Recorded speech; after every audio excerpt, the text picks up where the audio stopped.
matches that he has learned from. Well, let's take a look at this Houston starting 11, and we just alluded to this, but Maria Sanchez is back in the starting lineup, back from CONCACAF.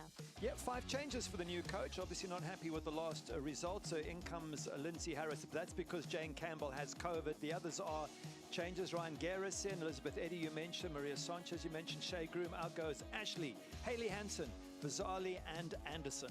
Well, the dash on a 2-game slide. On the flip side, we talked about this, Chicago looking to make it a 10-game unbeaten streak. And boy, it came down to the wire, but they somehow, someway beat North Carolina last week. Oh, incredible finish. Sarah Griffith with this goal, which gets her a starting berth, but the ball coming in from Di Bernardo. And then, in the dying seconds, Amanda Kowalski again, as she's done previously in a match, far post, brave header, and gets the equalizer. Again, Amanda Kowalski in the 95th minute for Chicago. It was the final play of the game to beat North Carolina. And Kowalski, like you said, she's done that twice on the same kind of set piece through the air. They're going to look for her, I'm sure, today. We'll take a look at this Chicago starting 11 as well. Of course, Kowalski's back there with Morse and with Milazzo. And, you know, this is the thing with Chicago, Gary. They're very deep. They are very deep, only needed to make 2 changes, the coach felt here. Erin Wright coming in for Lubert and Sarah Griffith, as mentioned, for Fisher. So let's see how they fare up front. You'll see Ella Stevens should be slightly ahead of 10 and 15, so she'll be the sort of point of the spear. But also in a 3-4-3 shape, Rachel Hill and Erin Wright bombing down the flanks. Well, already met twice this year in the Challenge Cup, and Chicago got the best of Houston both times. We'll see if the tide turns tonight in H-Town. Chicago, Houston, coming up on the other side.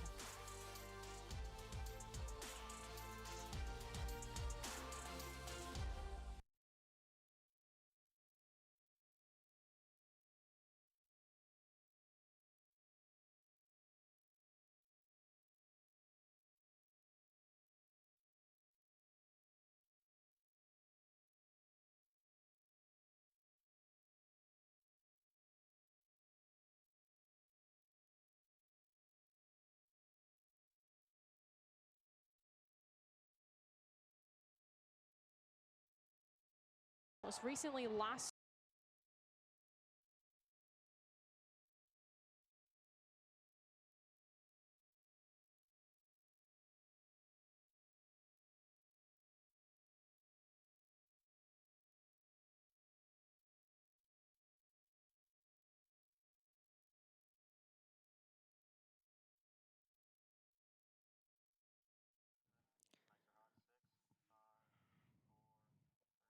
and glad to have you along with us as we get.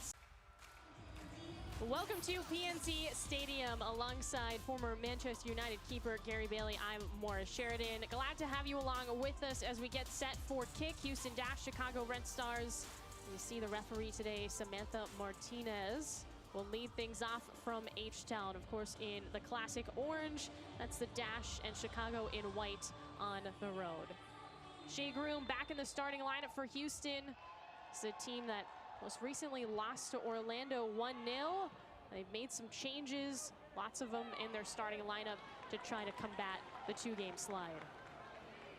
Exciting times now for Houston Dash. New coach in charge, Juan Carlos Amoros. It's his first game in charge. Mind you, in the games played with coaches, first time around, out of 5 games played, there hasn't been a winning coach for Dash in their first game. So hopefully for Juan Carlos Amoros, things change. Well, it's going to be an uphill battle against a Chicago team, 9 games unbeaten. Last loss was May 15th against San Diego. Feels like ages ago, as Houston streaking down that right side. And I know I said this, it wasn't a win against North Carolina. Here comes a service already, and it bounces up top, still in the area, finally cleared out by Chicago. The Red Stars ultimately came up with a draw. But it felt like a win, It felt like a win, yeah, just considering how down and out they were. Going into stoppage time, it was Griffith and then Kowalski in the final play of the match to ultimately tie the game up. Down to Chicago was, and North Carolina, who desperately needed 3 points to get out of the cellar, did not get it. And Chicago, you know, I think these streaks takes a little luck in the mix, and they certainly got some of that. And ultimately, Kowalski so dangerous on those set pieces. Yep, true, a little bit of luck helps along the way, but it's a good Chicago Red Stars side. They're missing some of their top players, and Malpew in particular is a massive miss, and yet they keep on playing well. And that's got to be credit as well to the players and the coaching staff. And the coach just saying to us, Chris Petrucelli, that when you get a point from literally nothing, it just gives the players confidence, gives them the self-belief that they can beat absolutely anybody in any situation.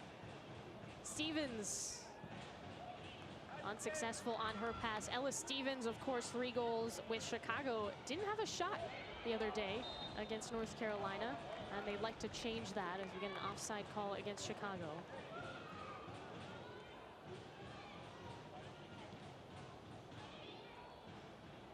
DiBernardo watching this one roll. Doesn't go out. Oh, Houston will keep it in. Swipe. Here's Griffith. Left-footed shot, and it's blocked away. Rachel Hill with some pressure for Chicago. Nagasato gets it right back. Colaprico denied. Groom. Very physical player is Shea Groom, and you see her there. Get called for a foul. Takes out Colaprico in the process. Important to have a striker like Shea Groom who can be that first line of defense, but just be careful giving away fouls like that, because next thing it's a yellow card and then it's unnecessary. You're not going to get the ball. She's going away from goal, Colaprico, so just leave her be. Now the referee is going to keep an eye on you, and you do that once more, no doubt you'll be in the book.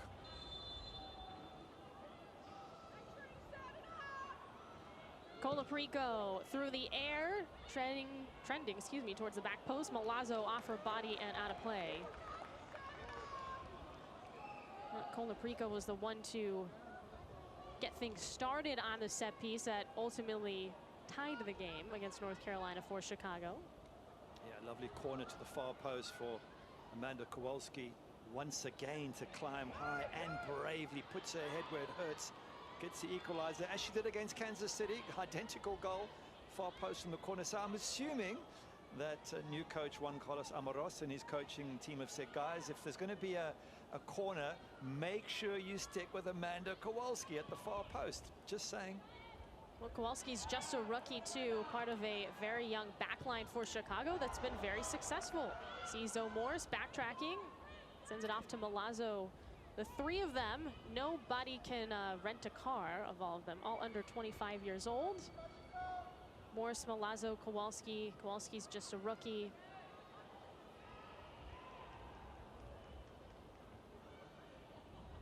Service, headed, and it just goes wide. A good opportunity there for Chicago. As again, intended for Ella Stevens through the air. Hungry for that 4th goal on the year. This starts from Griffith. It's a good ball into the near post, and Ella Stevens does well just to get in front, comes off the defender's shoulder. But this is where Ella Stevens is dangerous, but give credit for the ball in though, floated in. Just can't quite get a clean enough header, Ella Stevens, but she's going to be a constant threat, you would think, in this match. Well, here comes a corner kick for Chicago. Colaprico yet again.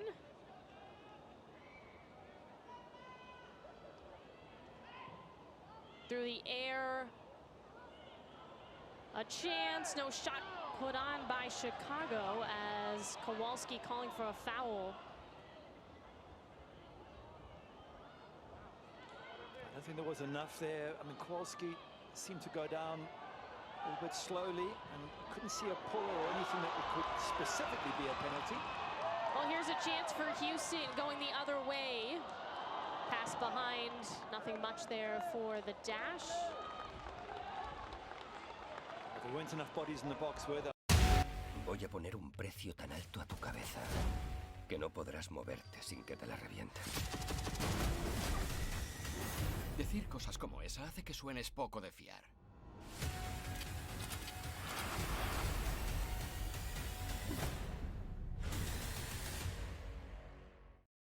Counted 5 white shirts, 1 orange shirt. If they're going to get forward, Houston, they've got to get more bodies up and quickly. From Garris, cut off by Morse. Hill, back for Chicago. Nagasato in the center. Just going back to that Kowalski penalty appeal, there just didn't seem to be enough of anything to point to the penalty spot. But she tried to sell it well, I'll give her that. Well, like you said, I think everybody knows now what Chicago's trying to do. Finding Kowalski through the air. And so they're probably going to be a little bit more physical with her. Houston will chip. And down in the area, Morse clears it. Groom right in front. And Houston will get a good spot here to throw it in. Emily! Well done with the distance. Just a little bit higher. Good. I think I can hear a Spanish voice. I'm assuming that's Juan Carlos Amoros from Real Betis giving instructions. And as the coach comes in, he's going to want his team to go ahead. The last thing you want is Chicago Red Stars to score, and you know, you want your team to believe in you. And if they get a goal suddenly on the front foot at home, you never know, they could come away with a really good result.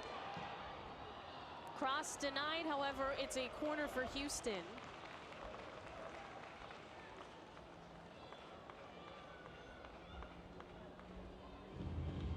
Again, Dash lost to Orlando 1-0. Prior to that, lost to Kansas City. Their last win was also against North Carolina before the international break. Now they're going to try to sneak one past Emily Boyd for Chicago, getting a start as Alyssa Nair is with the U.S. Women's National Team right now. Vigiano plays it low. DiBernardo off to the races for Chicago. Swarmed by the defense. And so I don't think new coach Juan Carlos Amoros will be very happy with that corner from Vigiano. You've got to beat the first person and get it into the box and at least give your teammates something to work at. They've worked hard to win the corner. You've simply just given away possession.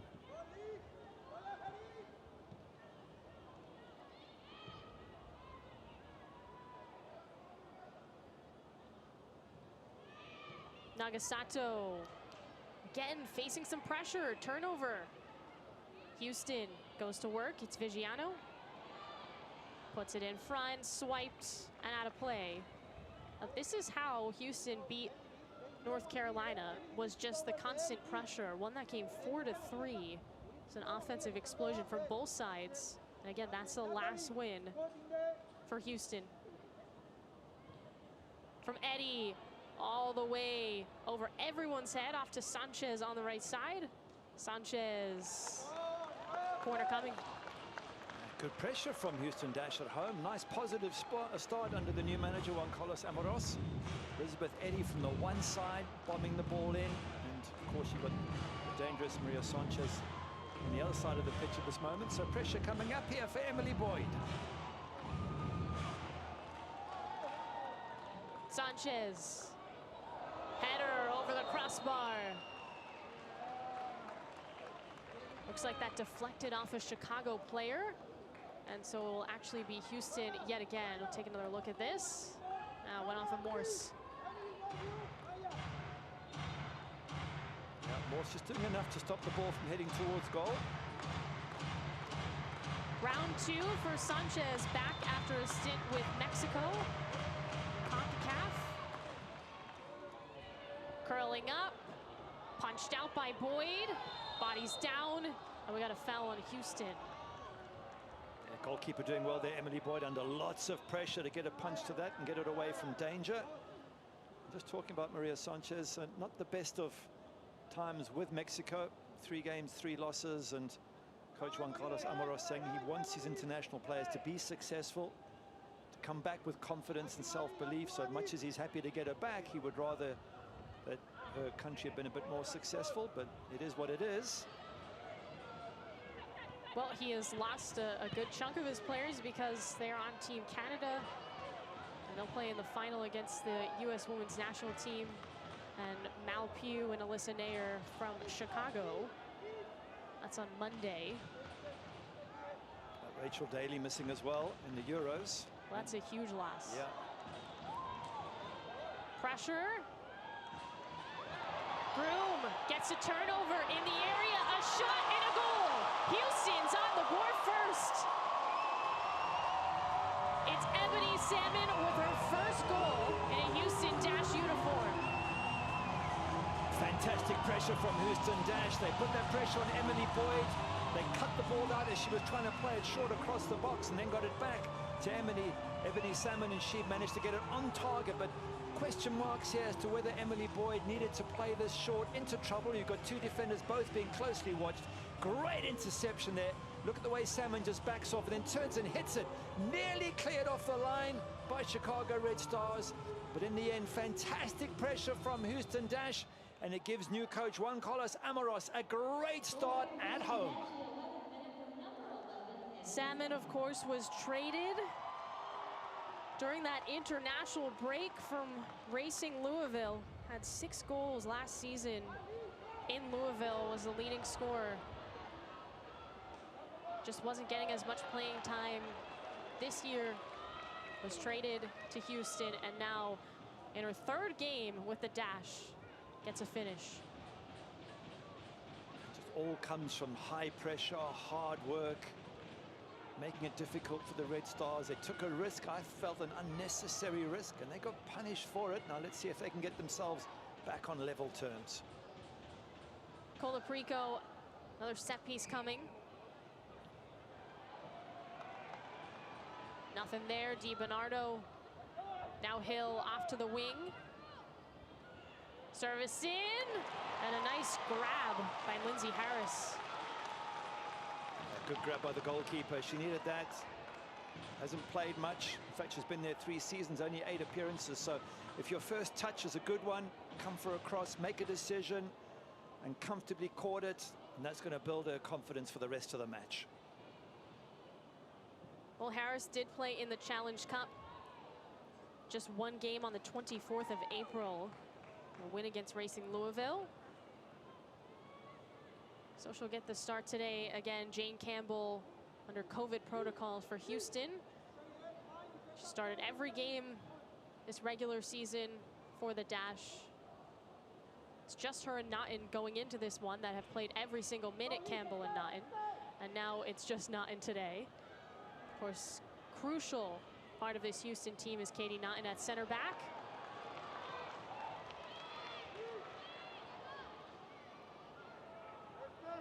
Now it's a big challenge for the Dash to stop the Red Stars from scoring. I was just looking at the goal scorers today for the Dash. Before this goal by Ebony Salmon, it was only Elizabeth Eddy with 2 goals and Maria Sanchez with 1 who'd actually scored out of the starting 11. For Chicago Red Stars, well, take your pick. Ella Stevens got 3, Sarah Griffiths 2, DiBernardo 1, Rachel Hill 1, and so it goes on. So it's going to be a lot of hard work for Houston Dash to keep pressurizing, to stop them coming forward. And there is the new coach, Juan Carlos Amoros. Got to be happy with this start. 1-0 up at home and pressing really well. And what a start it would be for him if he could be the first coach out of the previous 5. So out of 6 coaches, be the only one to win in their opening game. Hill trending forward, tries to swerve through. Again, just can't penetrate for Chicago. Morse all turned around. Salmon just scored her first goal with Houston. In fact, it was the earliest goal for the Dash this year, that strike from Ebony Salmon.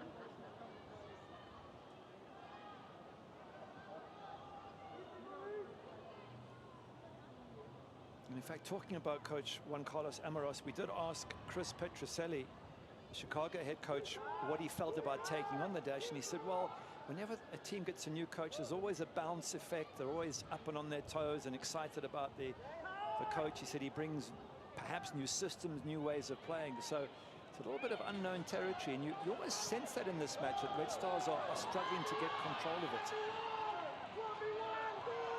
Kowalski trying to push Garris out. And we got a player down in the box. It's Groom, no call there. Difficult to see anything there worthy enough of giving a penalty, but I think you could hear the shout there. It's 1-on-1, take them on. And that's what the coach was shouting to Ryan Garris on that left-hand side, and probably has said to his team, I want a high press, I want you working hard, I want you attacking the box at every opportunity. And this must be wonderful for Dash fans. Voy a poner un precio tan alto a tu cabeza que no podrás moverte sin que te la reviente. Decir cosas como esa hace que suenes poco de fiar.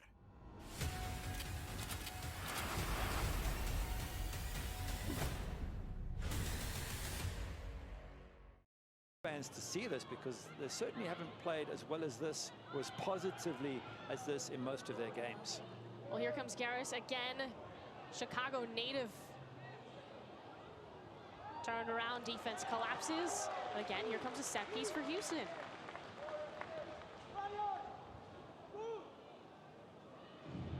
Let's hope this corner, they do manage to get it in the box.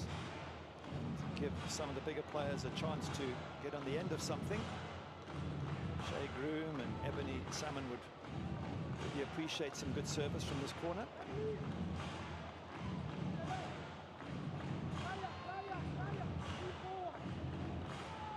Sanchez, 3 assists on the year for Houston. It's low, and a beautiful header, and a great stop by Boyd.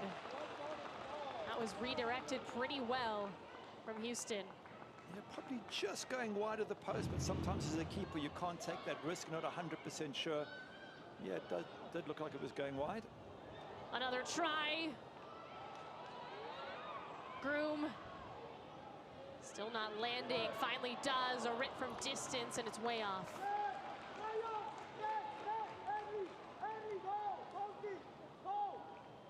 Let's have a look at this again as the ball comes in.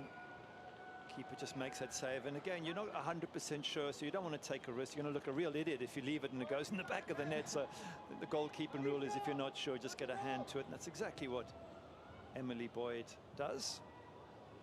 Third straight start for Boyd. Got a shutout against Gotham FC. Of course, allowed 2 goals against North Carolina last week. And Chris Petroselli was worried about the poor start last week, also struggling in this week. Hill takes off, tries to cut it back, and the defense recovers for Houston. That's better, Red Stars. Just as I was saying, they were struggling, they come forward. But against North Carolina Courage, the start of the first half and second half, Chris Petroselli said, we just didn't do enough. This is what they want more of. Bombing down those flanks. Rachel Hill, always a threat, as she was against the Courage. Colaprico.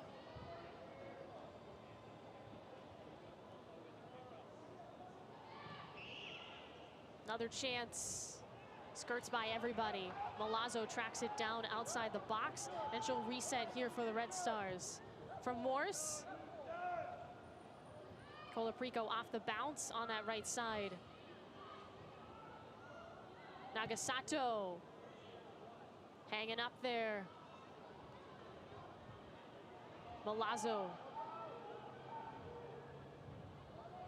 Little through pass. Griffith loses it. Sarah Griffith had a goal last week. So you see Chris Petroselli.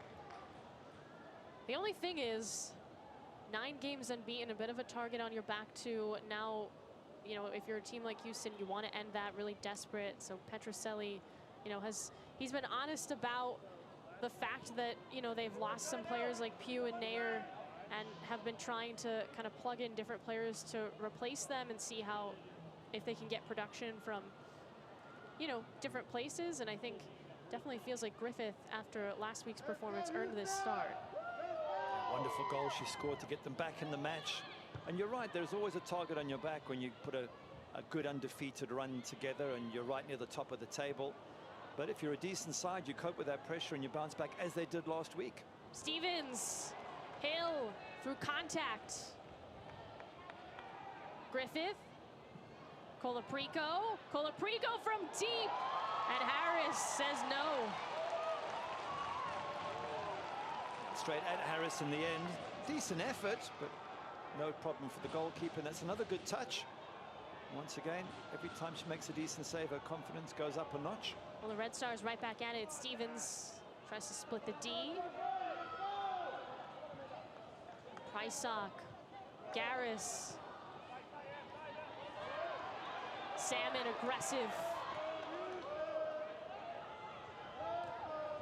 Again, Ebony Salmon is a player I don't think we've seen her reach her ceiling at all. Just 21 years old. Just mentioned the trade with Racing Louisville. For her to get that first goal in a Dash uniform, got to be a great step for her. She's seeing a lot of playing time with Houston as well. Ex-Man United player. So I've got to throw that in. Off the heel there from DiBernardo. Garris starts, stops, sends it forward. Doesn't have numbers yet again for Houston as Groom collects. Vigiano. Garris accelerates. Vigiano. Garris again surveys. Now we got a whistle. Offside is called.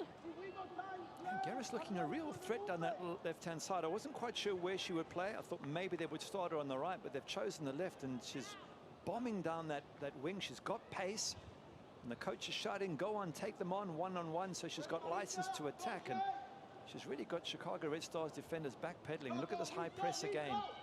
Now, whether they can keep this up for 90 minutes is a different story, but certainly early on, they really are putting Chicago in some very difficult situations.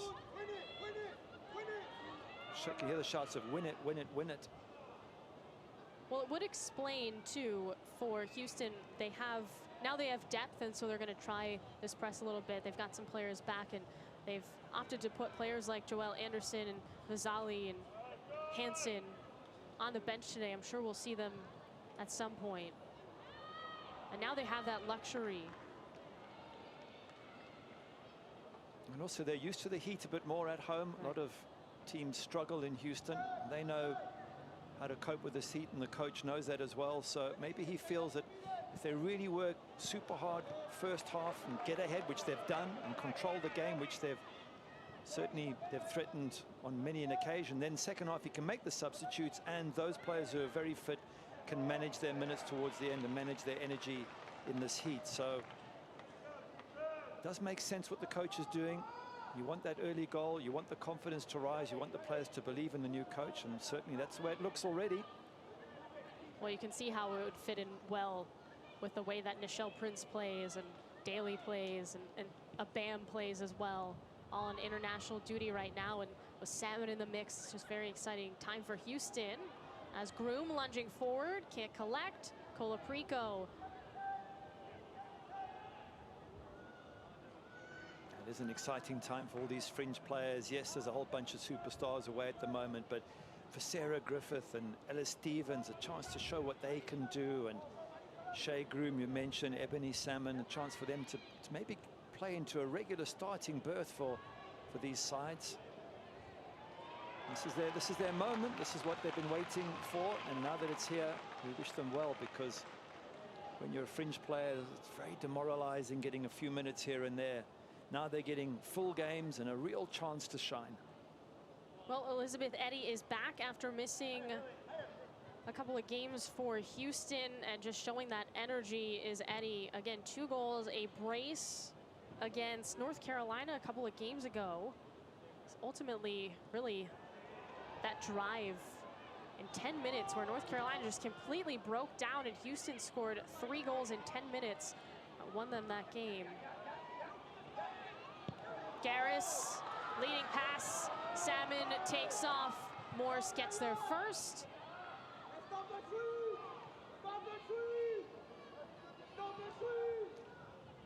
Hill, Eddy on her back. Both got a little banged up there. Yeah, but they got turnover ball again, Dash. Now they're in the opponent's half. It's a bit of a wayward pass, but they're putting the pressure on, and they've got the throw in. So this high pressure is certainly working for the home side.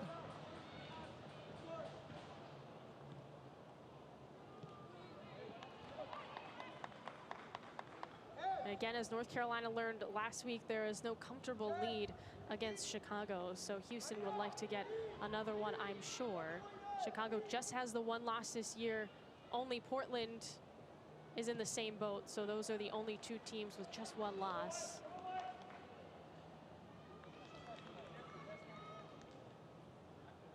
By the way, if Houston do win this match, they will go into joint 3rd position with Portland Thorns. Of course, Portland Thorns playing tonight at home to Gotham, so that might change things. But what a position to see yourself move up the table, whether it's 3rd or 4th. It'd still be a fantastic position. Of course, we're halfway through the season, 11 games played out of 22. So coaches who a few matches ago were saying, well, you know, we're settling in and we've still got a long way to go, are now beginning to say, well, hang on a second, we're just passing the halfway mark. We need to get into those playoffs. Voy a poner un precio tan alto a tu cabeza que no podrás moverte sin que te la revienten. Decir cosas como esa hace que suenes poco de fiar.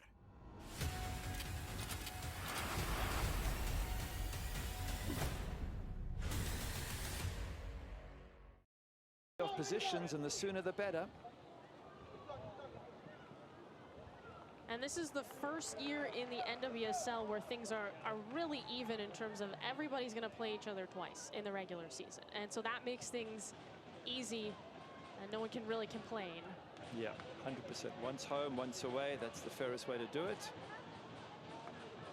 I think it's going to be another incredibly exciting end to the NWSL season. I mean, I'm looking at the bottom and I'm seeing, North Carolina Courage with games in hand. Washington Spirit have all their internationals to come back at some stage.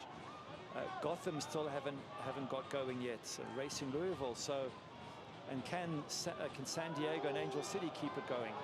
Here comes Hill. She's all alone on the right side, and offside is called. Too good to be true there for Rachel Hill. It did look like she had way too much space and time. And she should really keep an eye on that. I mean, you're not going to get it right every time as a striker, I get it. But in that position, you can... Oh, she's way offside. You can see down the line, you can see if you're offside or not. And as excited as you are to make the run, you've got to hold it and stay on side. Because basically all you're doing now is just giving away possession.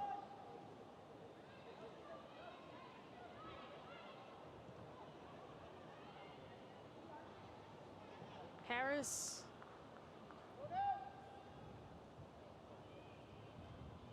Naughton. Groom for Houston. Again, did not start last week. Shea Groom. Still searching for her first regular season goal this year. Has 24 on her career. Stevens loses it yet again.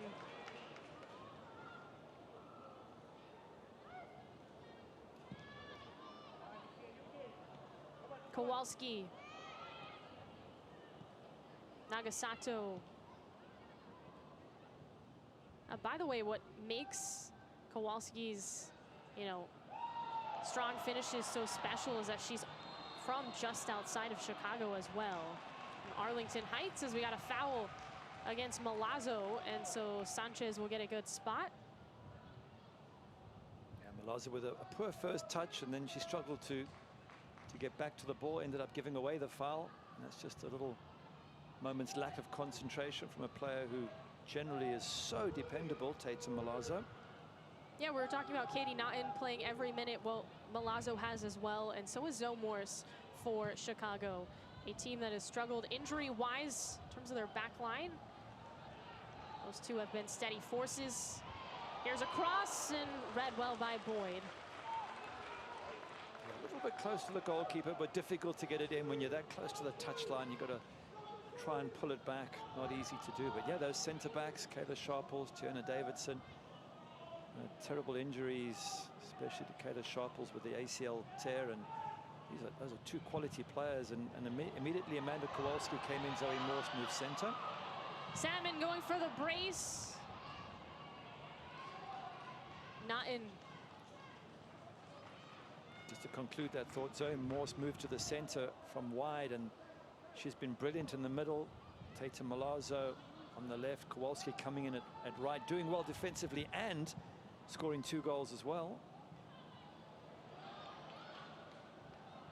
Garris, Vigiano, Kowalski with the touch, tackles it out. Ooh, kept in on the touchline. Slow roller there. Nice pass to Garris, across, behind. A little bit of chaos there for Chicago. And again, you can just tell that Houston is basically forcing Chicago to hurry up and make mistakes. And that was a near mistake for Chicago. Vigiano still arguing her case, but it will be Red Stars ball. Once the referee's given the decision, there's nothing Vigiano is going to do to change her mind, but she still felt she had to make her point. Oh, we got a hydration break because we're in Houston during the summer. And so both coaches will get a chance to talk things over here at Chicago again, finding themselves down a goal. This is kind of the same song and dance against North Carolina. If you're Petroselli, what do you think the answer is here? Well, they've got to try and play through this press. Houston Dash are pushing numbers up, which means they haven't got as many numbers in defense. So can they play longer balls? Can they play through the press? and also just not take risks at the back. I mean, Emily Boyd, you can't blame the keeper for the goal, but she has put her defender in a very difficult position there, and the ball gets taken away, and then it's just a good strike, and unluckily off the back there, Kowalski can't kick it off the line, but it's an unnecessary goal to give away. And you look at that and you think, well, if you're not sure, just knock it long down the pitch. So in trying to play intricate balls at the back, Chicago, they've given away the goal, and they're not playing through this high press. They're going to have to find another way to do it. Well, again, Houston, earliest goal for them in the regular season. Saw the deflection off Kowalski. Salmon was the one to rip the shot. It was in the 11th minute of this match. Petroselli, Amoros talking to their respected teams. Petroselli, of course, a return to Texas after, I mean, a long and storied career in college soccer for Petroselli. Was with University of Texas and then SMU as well from 1999 to 2021. So a long time, very familiar with this area. Houston fans, a lot to cheer about right now. They certainly have, and we're just having a look there at the Houston bench. You mentioned Juan Carlos Amoros, but Sarah Loudon was there, and she was the interim coach for a while, now the assistant coach, and Amoros saying just how much good support he's got from Sarah Loudon, but also it must be tricky to one moment be the head coach and then have to step back and be an assistant and support the head coach. Not easy for Sarah Loudon, but I guess happy that an experienced coach has come in, and maybe there's good times ahead for Houston Dash. Well, he did say, just kind of with everything that's been going on and all of the changes in Houston, and then, you know, having him come in, have his first training session on Tuesday, and then go and play a match on Saturday, that he's relied a lot on the front office, the leaders on this team, Sarah Loudon, to just help him along. So I think right now it's really just a team effort for Houston, just kind of get into the swing of things under new leadership, and then hopefully find a new identity for Houston.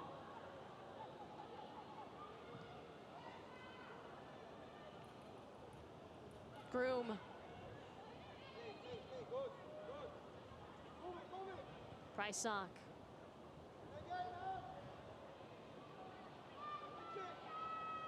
Not too much pressure coming from Red Stars. They're almost happy to let Houston have it up to about the halfway line, and then they start to put the pressure on, whereas Houston Dash, they're closing down every area of the pitch in defense, right up to Emily Boyd.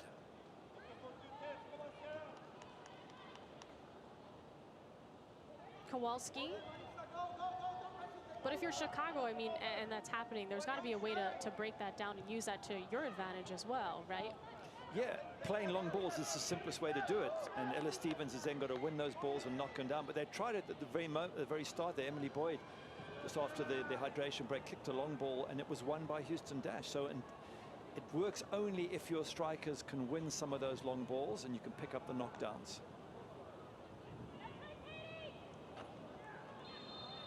We got a foul there just outside the circle. Nothing with that push. Slow to get up is Ella Stevens. That's good forward play. You take the knock, you go down, you win the free kick. You can get all those Red Stars players into attacking positions and then go from there. So we need to see more of that from Ella Stevens, especially if you're a Chicago Red Stars fan rather. Stevens off the touch, cuts back, left-footed shot, denied by Harris, and the second chance. Not a great look there for Stevens. She was off balance. Would have been a tough one to finish. Again, Lindsay Harris with that save. Yeah, crucial save from Lindsay Harris. Absolutely vital to make that. And Ella Stevens with a chance. As we were mentioning her name, she pops up with a great chance. Could she have done more to get it past the goalkeeper? Perhaps. Still give the keeper credit. Garris. Not quite a corner for Houston. With a smile on her face, good save. She's come for crosses. Hasn't had much experience and opportunity for Houston Dash these last 3 seasons she's been there, but doing very well so far for her team.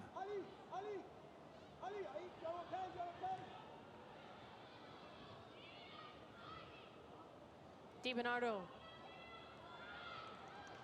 Full 360 and just getting pulled pretty obviously there. Voy a poner un precio tan alto a tu cabeza que no podrás moverte sin que te la reviente. Decir cosas como esa hace que suenes poco de fiar.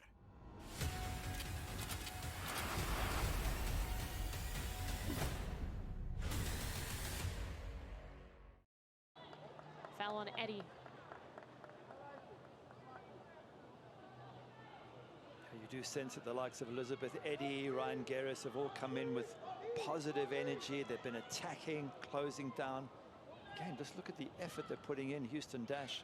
Now, again, the question is, can it last 90 minutes in this heat? But if you're used to this heat, perhaps it can. Colaprico. To Hill. Curls around. Cross. Whiff. Full speed ahead for DiBernardo. Stevens. Colaprico trying to edge out the defense. And she gets fouled by Maria Sanchez right outside the box. You can hear what the fans think about that, but it's a dangerous position to give away a free kick. And you've got some decent strikers of the ball there for the Red Stars, and Colaprico and DiBernardo. Have a look here. Is there a necessity to make that tackle from behind, especially when you've got defenders about to jump on the ball? It's easy to say from the outside in the heat of the battle. She just took a bit of a swing there, Maria Sanchez, and now more work to do possibly for Lindsay Harris.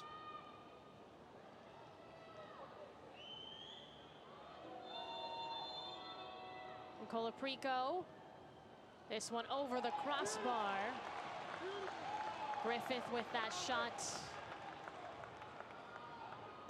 Wasn't too good, was it? It was way over the crossbar. Again, I much prefer players to at least make the goalkeeper work. You don't have to get it in the top corner. You've simply got to force the keeper to palm the ball out, and perhaps you can get the rebound, and that didn't cause Lindsay Harris any problems at all.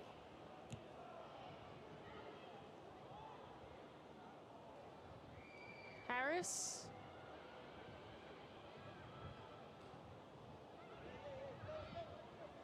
Prysock. Just an unfortunate goal. Bounced off of Prysock to give Orlando that win last week.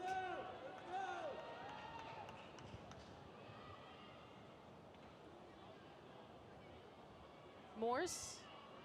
Nagasato. Hill. Little bolt. Collision. Twice over. And the players down. Kowalski settles.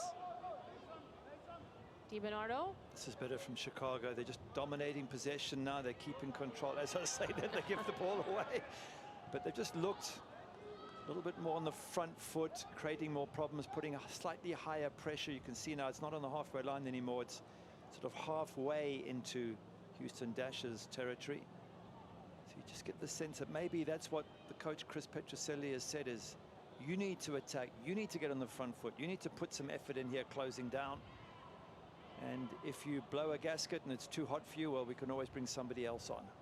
Well, they've got lots of options. Ava Cook is one. Of course, she's got 3 assists and a goal for Chicago. And then you add Samantha Fisher, who started last week, and then Lubert as well has a goal this year. I mean, that's the thing about Chicago is you can sort of mix and match.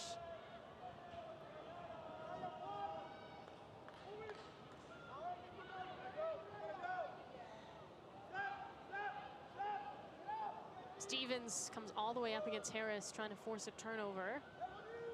Not in. Yeah, much better pressing now from Chicago Red Stars. A little bit slow to close down. Not the same intensity that Dash have had, but you can see the number of white shirts up now. It's much more than they've had up until this point in the game.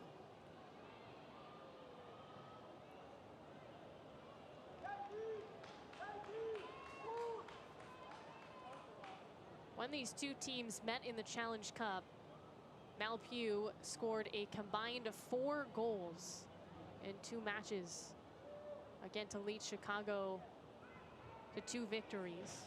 The Red Stars just barely missed the Challenge Cup semifinals.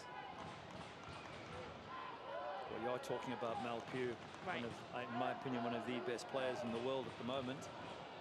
And but it's, you know, it's the same for both sides. Maybe Chicago will claim that the players they're missing are higher value, but then Rachel Daly's a fantastic player for Dash. You look at Washington, I don't know, I think it's about something like 7 internationals they're missing. So, you know, every team is taking a hit to some extent, and Chris Petroselli will know that they knew it was coming. He's asking for a card, but he knew it was coming. And as we said before, it's a chance for the other players to stand up and shine. And let's mention Ryan Guerres for Houston Dash has really impressed me down the left-hand side. I'm quite sure what Chris is looking for there. He's looking at you, Gary. There's a shot and an easy save for Harris. Covers for Houston. I think that was Aaron Wright just having a little bit of a dip and testing Lindsay Harris, who so far has been faultless. And the one save she did make, the one big save from Ella Stevens, was absolutely crucial save. And certainly if they end up winning 1-0, they'll look back upon it as a vital moment. Salmon, full speed ahead. Here she comes. Denied. Boyd says no. Groom right back at it for Houston. Takes a shot from deep, and it's Boyd again. Covers. Backup keeper showing off why she's the starter today. That's a fantastic save. We were just talking up Lindsay Harris with the one end from that earlier save. Well, this is much the same. What a run here from Ebony Salmon. I'm not quite sure what the defenders were doing, but goalkeeper Emily Boyd spreads wide, body there just to block that shot. But it was a little bit too easy for that moment there. Go past Kowalski. Ebony Salmon, wow, she scored one. Could have even had a second there. Maybe should have had a second. Hill.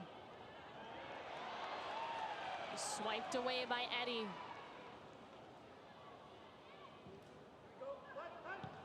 Kowalski. That right side. Moves it towards the middle for Chicago. Down 1-0 on the road to Houston as we head towards the end of the first half. Oh, hesitation.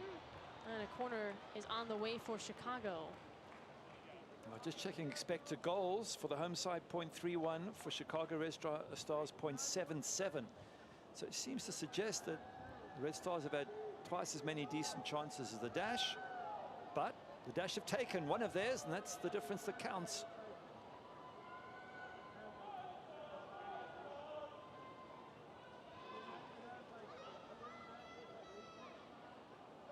Year-old Colaprico.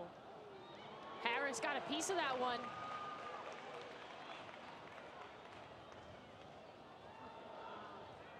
Hill gets tripped up and then blocked. Before that, we've got a whistle. A little bit of a tug on the shirt. Sometimes you get a yellow card for that, so defenders have to be a little bit careful. Maybe just a warning in this case. Let's have a look here. You'll see the little tug on the shirt just there. There you go. Vigiano against Hill, but the referee not deeming it in this occasion worthy of a yellow. Colaprico searching for a ball.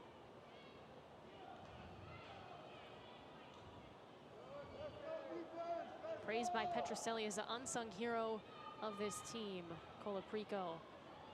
Her and DiBernardo, Nagasato, some of the veterans that Chicago relies on. Here's Colaprico. Bounces through.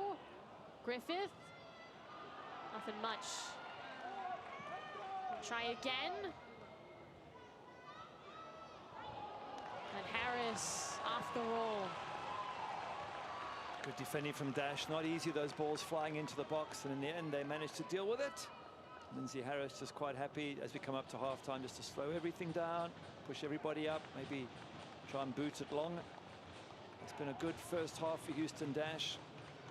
Just thinking Ebony Salmon could have very easily made it 2-0, but then so could Ella Stevens have scored. So credit to both goalkeepers for vital saves, and for Houston Dash for a really good first half where they've worked their socks off in terms of closing down Red Stars, and that's where they got their goal from. So well done, new coach Juan Carlos Amoros. Well, we got 2 minutes of stoppage time. Again, 2 minutes of stoppage time between Chicago and Houston. On the home side, up slightly. right. Nagasato in that circle. Right again, earning the start. Naughton pushes it out to Groom. Groom tries to make a move. Sends it wide. Garris. Eddie.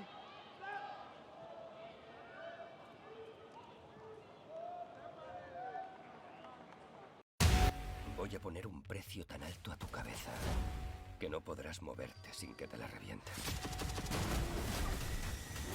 Decir cosas como esa hace que suenes poco de fiar.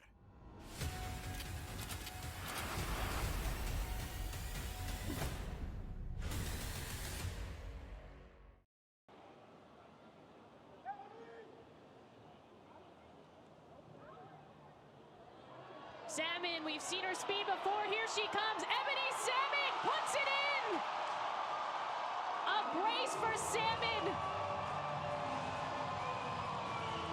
Brilliant finish from Ebony Salmon. That pace of hers is absolutely electric. She was stopped by Emily Boyd a few minutes ago when she got through one-on-one. This time, she beats the Chicago Red Stars keeper, but a lovely ball played through for her. Have a look at this ball here, waiter, but it's her pace that leaves the defenders for dead there, and she knocks it past the goalkeeper.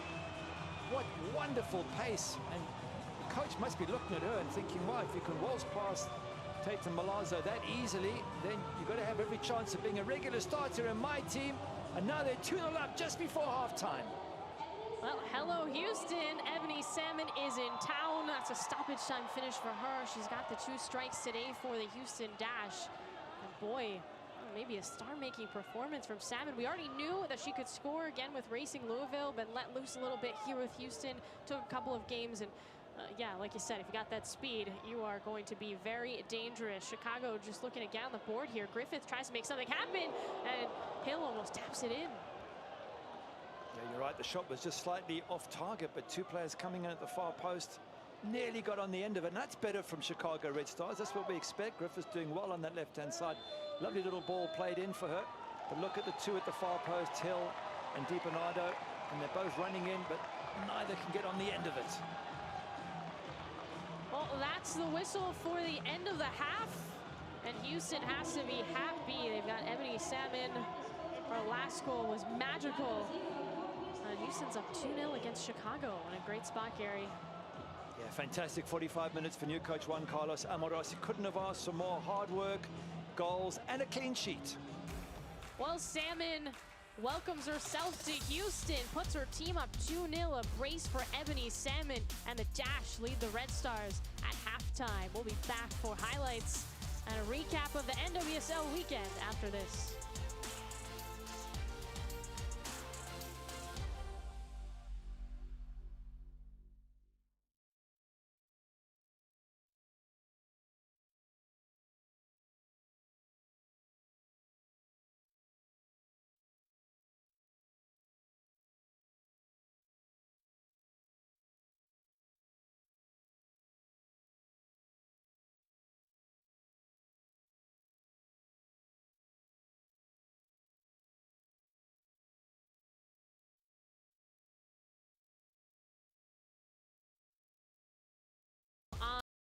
On the Chicago Red Stars, of course, we have a big NWSL weekend as per usual. And last night, Gary, San Diego and Racing Louisville, this game was scoreless. However, there was so much excitement around this one.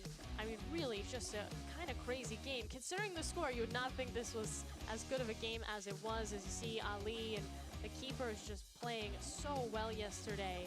Which I know you love, Gary. I do love the goalkeepers playing well, but nonetheless, the chances that were floating around here in the box, the strikers must have gone home wondering what they did wrong, because the opportunities, the possibility, I mean, this could have been a 3-3 or 4-4 game, and the penalty as well. Fantastic save, absolutely brilliant save there from Telford. Look at the fans delighted with that. So, yeah, 0-0, and you're right, a game dominated by 2 great goalkeeping performances. Well, we'd love to see that, and of course, there's a lot going on this weekend. We're not done yet. Portland and Gotham coming up later tonight.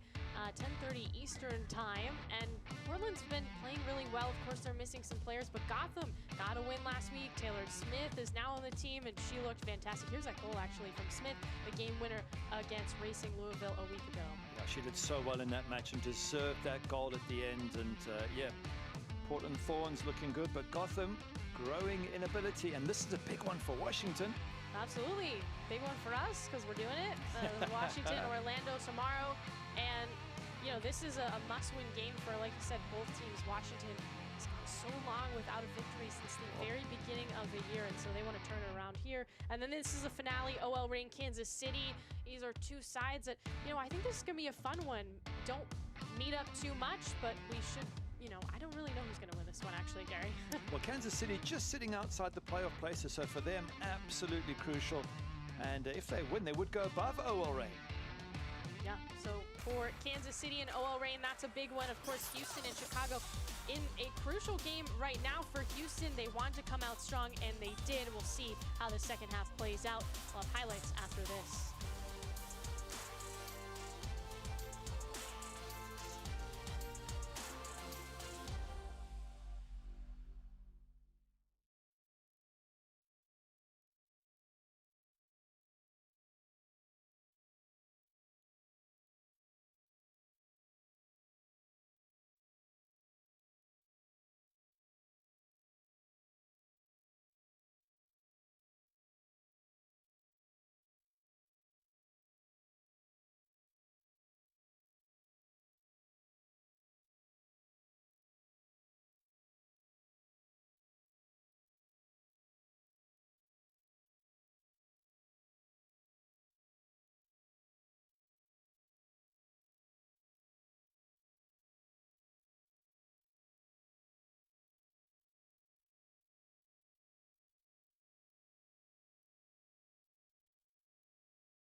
Well, it's halftime. Houston and Chicago, 2-0 is the score. Houston up on Chicago. A bit of a surprising score so far, thanks to Ebony Salmon. She's got a brace, her first 2 goals of the year.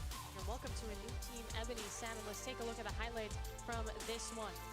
Well, Chicago has found themselves down in the last 2 games, and already 5th minute, though, it did seem like the Red Stars had the edge early. Yeah, Griffiths with a cross here. Ellis Stevens gets on the end of it. This doesn't quite get enough. Gives a thumb up and says, fantastic cross from Griffith. But she just couldn't get it on target. Have a look here. Just doesn't quite get it on the goal, but that was the early threat from Chicago. And then here comes this fantastic play, and it really just starts with, again, Salmon and this Houston team not giving up. Yeah, they didn't get up. Shea Green doing so well to win the ball. Knocks it back to Salmon. Again, the question mark is Kowalski just can't keep it off the line. Is do you need to play a short ball like that and put your defender under pressure, Emily Boyd? In retrospect, yeah, she shouldn't have done it, and she'll know that. But at the time, you think maybe you can play out. But that got them 1-0 down. Great start, though, for the home side. Well, Ellis Stevens trying to make something happen on the other end, but Harris denied. Good save from Harris. So it really is a great chance. 1-on-1. You fancy that Ellis Stevens should have scored, but it's a good save from the goalkeeper who stands up big and strong. And then Houston right back at it. The dash is not giving up, and I mean just pure speed from Ebony Salmon. Oh, it's incredible pace. Leaves Malazzo for dead. Lovely ball from Natalie Jacobs, by the way, but through. And this time she does beat Emily Boyd. 2-0 up at half-time. What a great position for the dash. Well, let's take a look at the stats from this one. As you see, lots of shots from both sides. I mean, early pretty even, but Houston has just found the back of the net twice. They have. They've taken their chances. They could have had a third for Ebony Salmon. Ellis Stevens also had a chance. If you look at expected goals, 0.66 for the home side, 0.91. So Chicago should have scored from their chances. Houston maybe one goal. They've got two, so they're playing above expected. And that's exactly what the new coaches wanted. Well, the 9-game unbeaten streak for Chicago is at risk. We'll see if Houston can hang on after this for the start of the second half.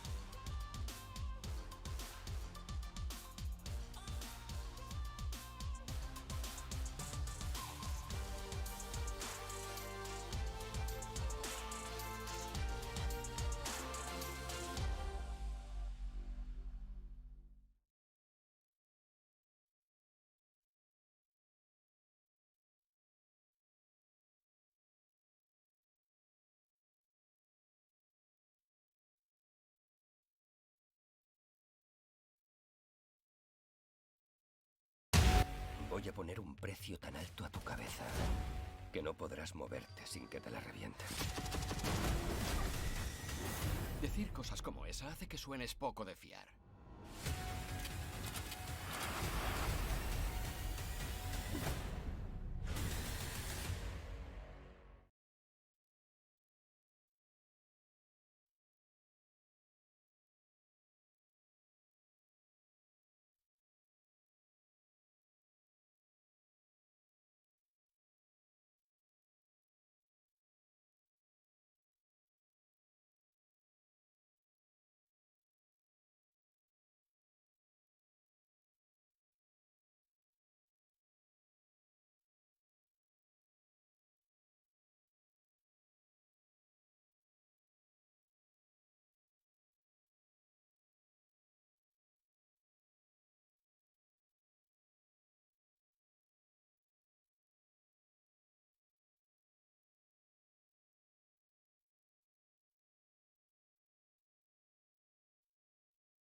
Well, we start the second half, Chicago and Houston.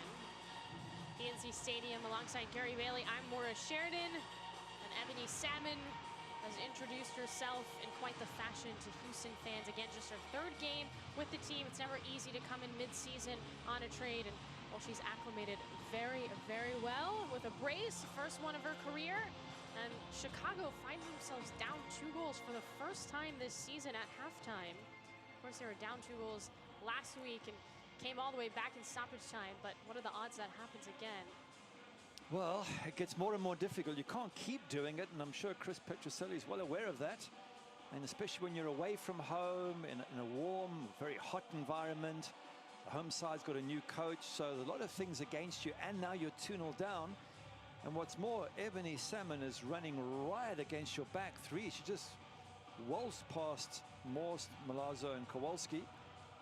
And on the other side, Lindsay Harris has not put a foot wrong. She's made one fantastic save from Ella Stevens. She's got crosses. So everything's against Chicago Red Stars at this moment in time. And yet, we could have said that going into the 90th minute last week against Courage.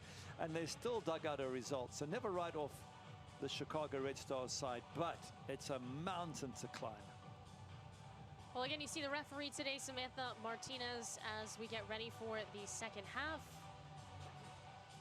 Of course, Salmon has 2 goals. We've got assists from Natalie Jacobs and then Shea Groom as well. Groom now has 3 assists on the year, and for Jacobs, it's her first assist in a Dash uniform. Groom called for an early foul. Another one of those fouls that can easily be given a yellow card when you tug at someone's shirt. So lucky to get away with that, Dash. I don't want to look at Chris Petroselli. I'm sure he's not happy with that decision. No subs yet for either side. Griffith, Nagasato, and praise for the chemistry that she has with her teammates, Nagasato, both on and off the field, I think.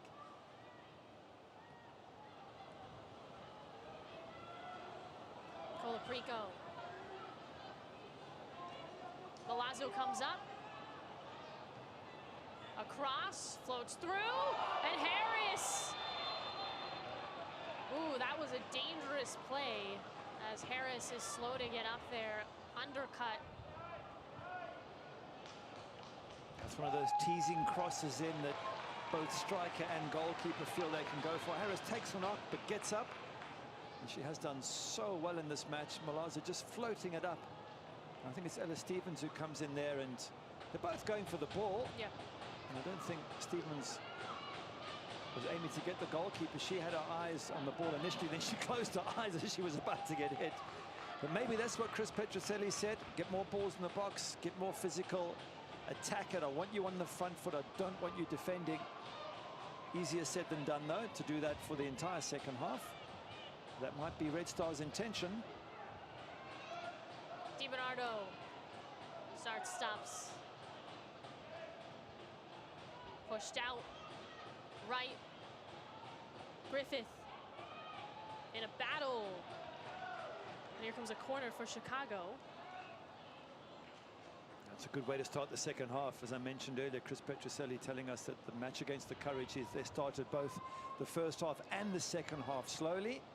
In this game, they didn't start the first half too well, but they certainly seem to be on the front foot now, are the Red Stars. Colaprico again. This one low, bounced around, and it sails over the crossbar. Looks like it hit off a Houston defender, and so we'll get another crack at it here for Chicago. Good bit of pressure. It'd be a great time for the Red Stars to score, get themselves back in the match, and then they've still got most of the second half to get an equalizer. Decent look. Also sails wide. Colaprico tries to save it. Yeah, it was a decent header, except it wasn't on target. I felt that maybe that header could have come in and at least forced Lindsay Harris into a save, but headed wide. Good opportunity. Goes a begging.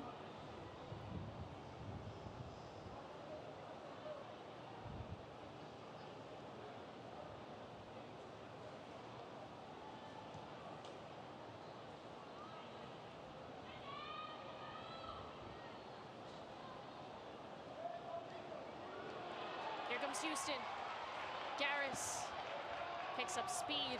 Colaprico with the tackle and saves a little breakout. Naughton shuffles back.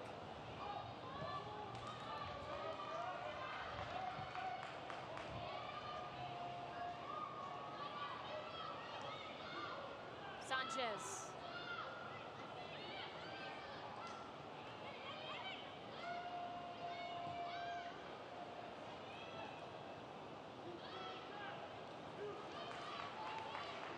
Tricky situation for Chicago because they can't afford to go a further goal down, but at the same time they've got to look to attack and get themselves back in the match. It's a delicate balancing act, which of course Houston Dash are hoping to benefit from and get a quick counter perhaps and a third goal and kill this game off. See Jacobs there, first Dash start was last weekend. And now gets the second one, go along with an assist. Natalie Jacobs for Houston. And Jacobs was with coach Juan Carlos Amaros at Real Betis for a while. So they've got a history that goes back a year or two. Yeah, said he's familiar with Jacobs and Michaela Abam as well, who is a huge part of what Houston does just with in the Africa Cup of Nations right now. So she'll rejoin soon, Abam will. She's with Cameroon and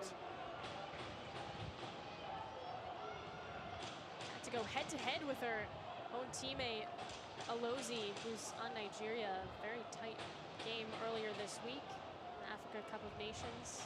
Of course, that is where we are international duty for a lot of players. United States and Canada play in the CONCACAF final on Monday with a ton of players that would usually be in this game. What a fantastic game it should be. Two wonderful, wonderful sides. World champions up against the Olympic champions. I reckon a little bit of payback, certainly from the USA point of view. Voy a poner un precio tan alto a tu cabeza que no podrás moverte sin que te la reviente. Decir cosas como esa hace que suenes poco de fiar.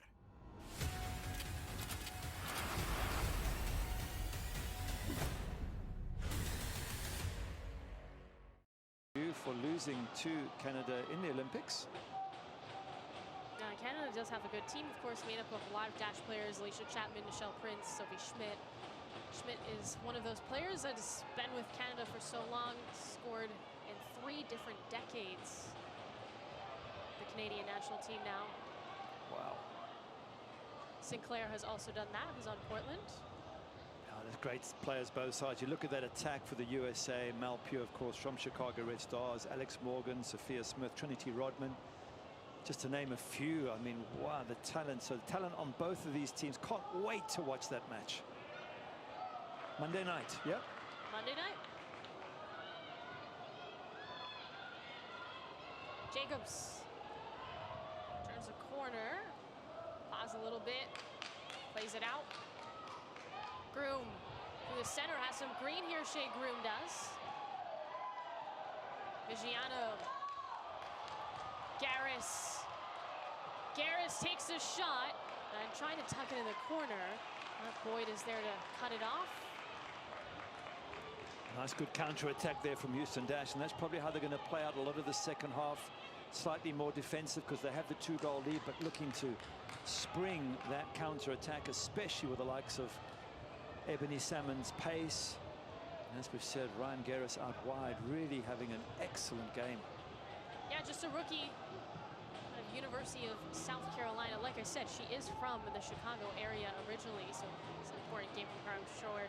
Personally, to play against her hometown team, Red Stars. It does seem as if Coach Juan Carlos Amaros has said to her, when you get near, I want you to attack. When you get wide, I want you to cross. Because every time she's wide, she whips the ball in. And yeah, 9 times out of 10, it doesn't find a teammate. But what it does is it worries the defenders that these balls are coming in and they're forever having to defend the near post, look for runners in the box. And that's what Ryan Garris is doing. She's causing Chicago some real headaches in defense. Well, Milazzo back on that left side. You see Stevens in the box. Milazzo takes it herself, now moves left, tries to cross, and a corner is on the way for Chicago. They'll also have a couple of subs. So, as expected, Samantha Fisher is going to come in for Griffith. Sarah Griffith is out, and Ella Stevens will switch out with Ava Cook. Yeah, they need to get a breakthrough, and I guess that's what the coach feels, just bringing 2 fresh bodies up front, a little bit of extra energy to do the closing down and see if that can do the trick. DiBernardo right inside the box, bounces off a body. Floating out to Colaprico, cross on, Hill Racing back to get it here for Chicago. Trying to get on the board to Stevens, denied by Prysock off her body. Again, another corner coming, and Nine is furious about something. She's really, really angry with Martinez, the referee.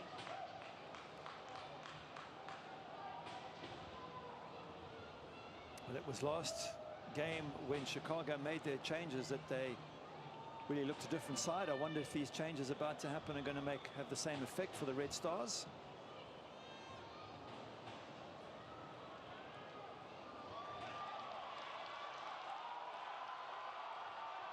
Garris turns on the Jets, full speed ahead.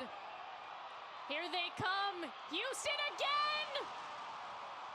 Ebony Salmon, a hat trick! My goodness! 3 goals today for Salmon. And look at the enjoyment and the excitement from all those Dash players. A brilliant, brilliant performance from Ebony Salmon. But give Ryan Garris credit. She attacks here, she waits and picks a perfect moment. Salmon just keeps herself on side. Her pace gets her in front there of Kowalski, and she tucks it in the back of the net. Brilliant finish. Lovely build-up. That was the counter-attack we said might happen to Zoe Morse, in fact, that she beats. We said they're going to try and catch him on the counter-attack. That's exactly what they've done. Brilliant play from Dash. Great management from new coach Juan Carlos Amorosi. Couldn't have had a better start. And a hat-trick for Ebony Salmon. Well, earlier this year, Nichelle Prince had the first hat-trick ever for any Dash player. Well, Salmon has just done it, you know, games later. Ebony Salmon, again, a new addition. She had never scored in a Dash uniform going into this game after just a couple of games with Houston. This is only her 3rd match with the team.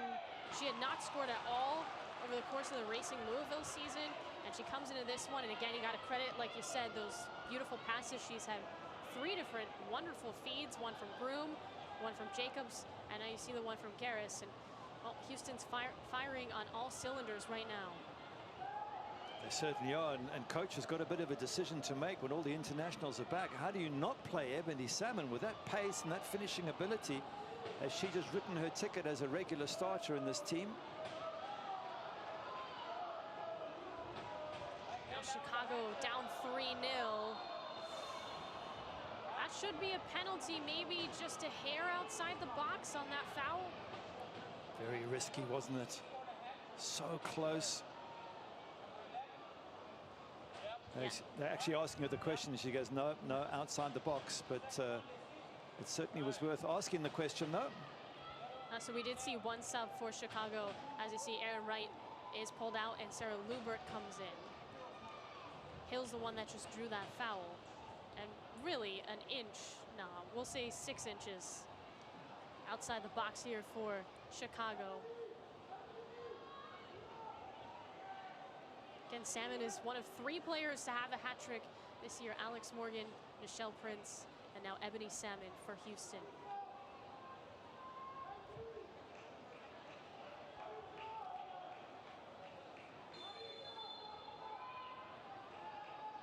Colaprico, back post towards Milazzo. Can't get a foot on it, second chance, and it's off the post. Rolls out.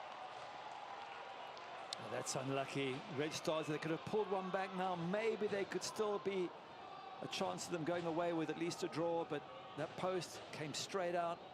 Tough one for Milazzo there.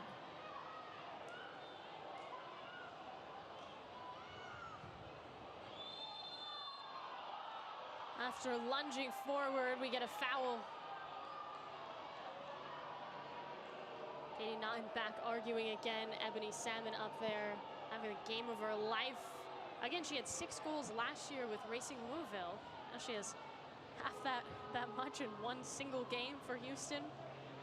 It's brilliant. And the problem for Chicago Red Stars is this: they're going to be so vulnerable on the counter-attack because of this incredible pace of Ebony Salmon. Here's his chance for Milazzo. Comes back to her there. She hits it.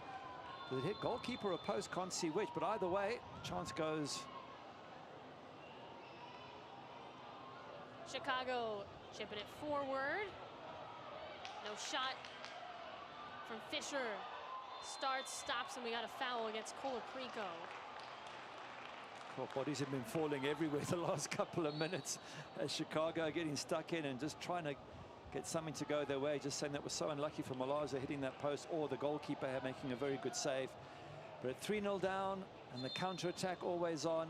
If it was a mountain to climb at half-time, it's now become Everest for Chicago Red Stars. And yet still, I'm not going to write them off, because I did that last week and they came back and got a draw. A sub for Houston as the dash of a player down. Elizabeth Eddy is going to come off and Haley Hansen will come in. And we've got an injury right now for a dash player as Eddy, who honestly just really made that save for Milazzo on the Milazzo shot, is going to exit. It's Ebony Salmon, and you'd hate to see that be the ending to this match for her as she tumbles down and is still down for Houston. And you see Hansen checking in.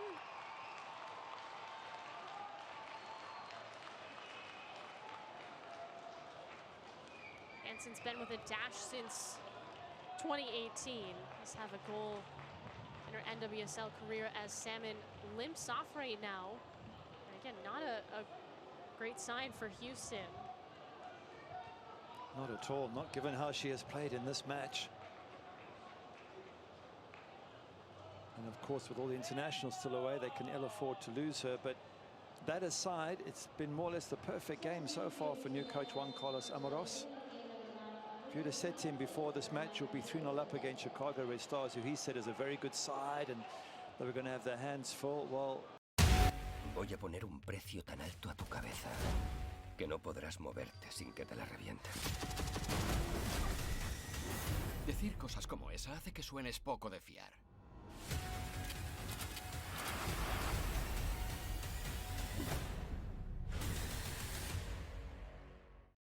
They have just done everything absolutely spot on so far, Dash. They've got the clean sheet. I don't think there's much more the coach could have dreamt of.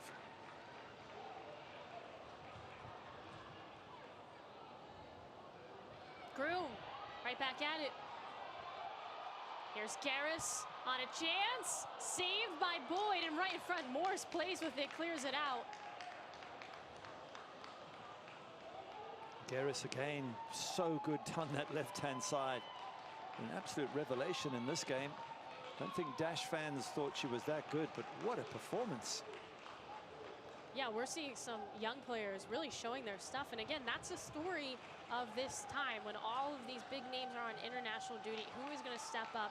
Because we've heard coaches say this, we kind of hear this throughout the league, that you know, there's always one team that makes the playoffs that had a really good stretch during international duty. So it's not just about surviving for some teams, it's about thriving, and Houston is doing that right now. Salmon's back in, by the way, good to see.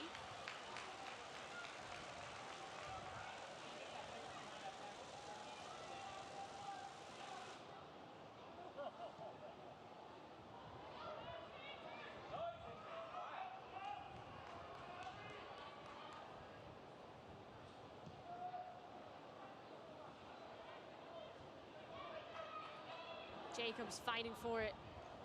Knocks it down. Fisher now for Chicago. Lubert just checked in. Puts on a cross. Denied. That was Jacobs getting back. Again, you just feel like Houston, I mean, I think it helps to get an early goal, which they did in the 11th minute, but the energy has been so spot on for the Dash right now. It has, and you often get that bump with a new coach. Sort of half expected it, but it seems more than just the new coach. It's the tactics, it's the way they've high pressed, it's the way they've used Ryan Garris out wide on the left, attacking, and of course Ebony Salmon through the middle with her pace. So perhaps it's just a perfect day, but if it has the coach who's made the difference, then what an incredible start for Juan Carlos Amaros. Kowalski trying to make something happen. And you also look at the upcoming games for Dash. They're up against Gotham next. You think Gotham will be looking at this? Well, they're busy playing at the moment. Once they're finished, they'll go, wow, we've got to face this team. Then it's OL Reign. Then it's Louisville. So they'll all be looking at this performance going, this looks like an exceptional Dash side based on this performance.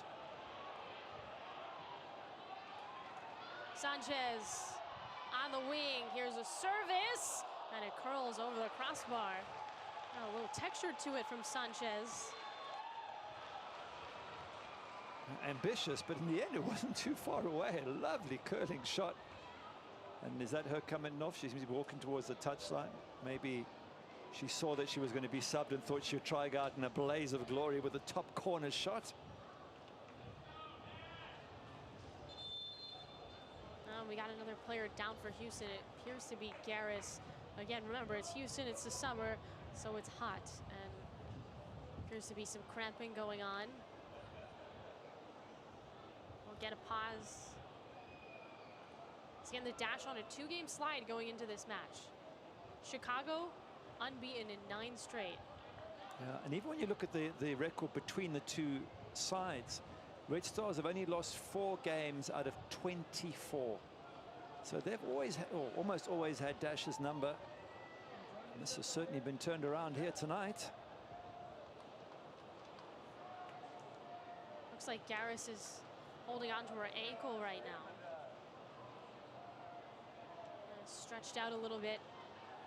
She's got to be happy with her performance, and the coach has got to be delighted with her performance on that left-hand side. From the very beginning, he was screaming at her, take them on, 1 versus 1, go, go. And that's what she's done, and she has caused havoc on that right side of the Chicago defense. I mean, this is such a rare match for Chicago, too. Again, who has a backline of 3 that has been extremely successful this season. In fact, I mean, this is the most goals that Chicago has conceded since last October against OL Reign in a 3-2 loss. Again, not in the 2022 calendar year.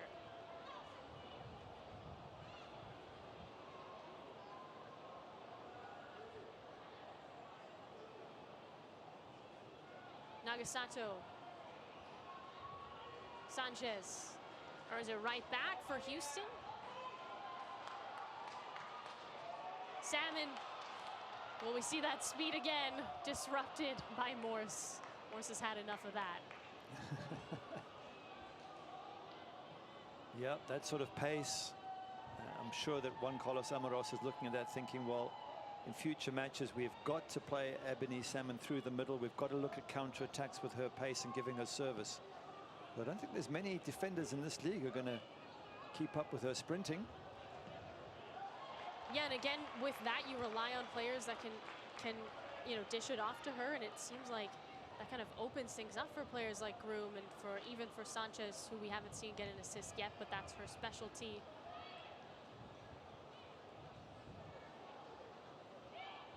DiBernardo, Colaprico.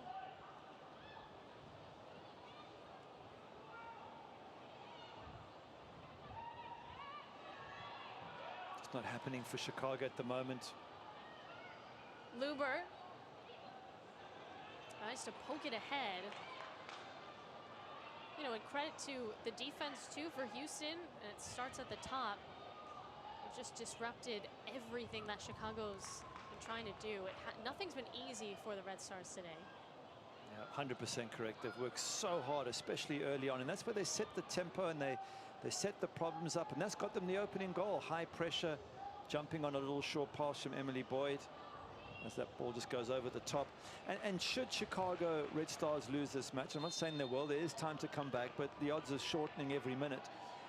They've still had a fantastic run of 9 games unbeaten. They're going to get their stars back in a few weeks.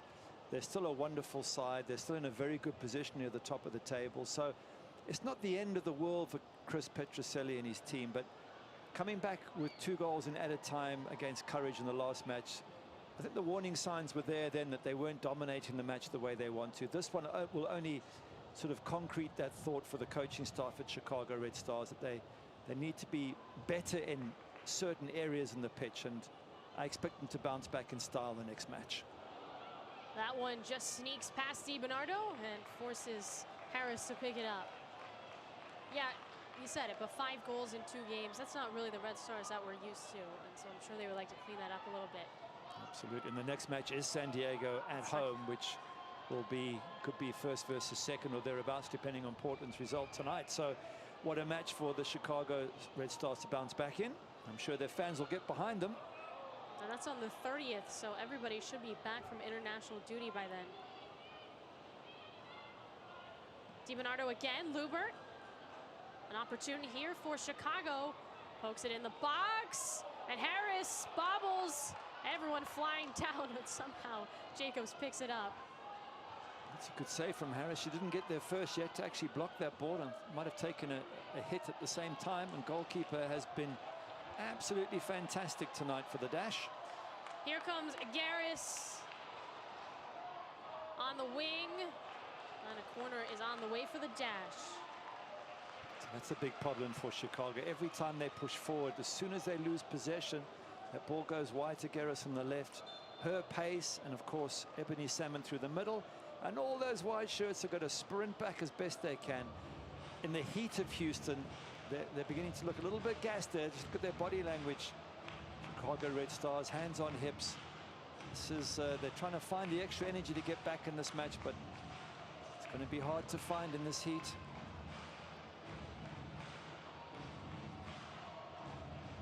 Sanchez.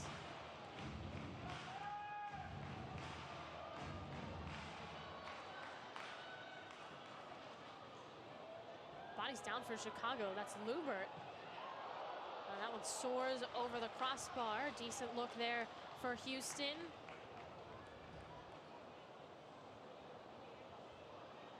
I'm just going to see if Dash can keep their energy going right to the end. Are they going to close down on the edge of the box here? Yeah, again, they're getting fairly tight, not as quick as before, but they're forcing Chicago to take quick passes, and let's just see if it does result in turnover ball. Well, they can still put players like Joel Anderson and Brie Vazali in. I mean, they've got that option still on the bench right now. Houston. Harris has been very brave today. Harris in net. Yes, played a fantastic game. There was that one save in the first half from Ellis. Voy a poner un precio tan alto a tu cabeza que no podrás moverte sin que te la reviente. Decir cosas como esa hace que suenes poco de fiar.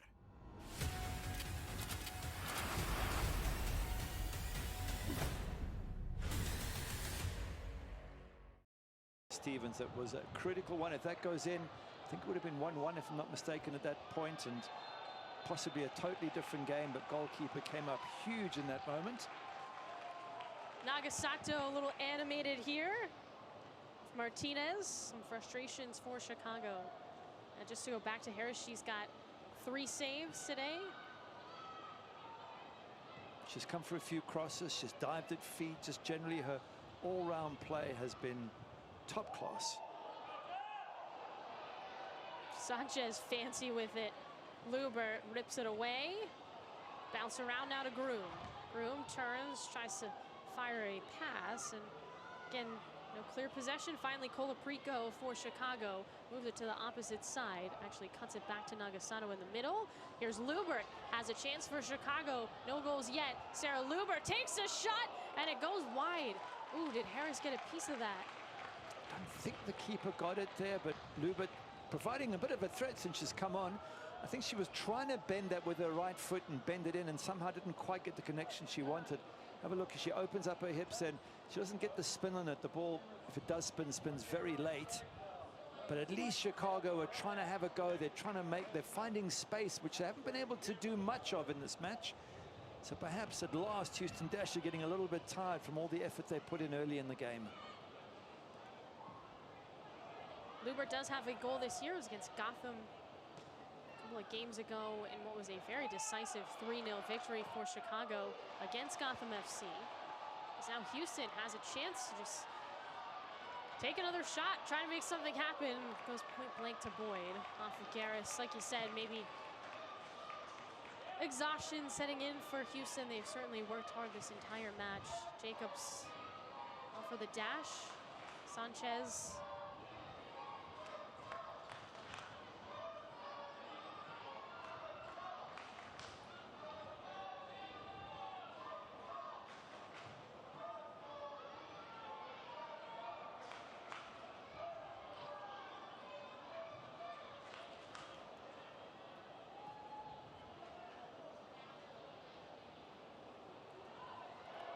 right on the top of the box. We don't have a whistle there.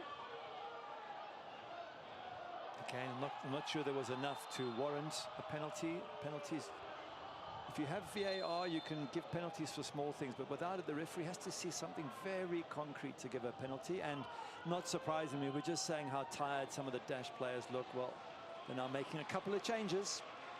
Well, this is kind of who we expected, as Garris deserves a lot of praise for her match.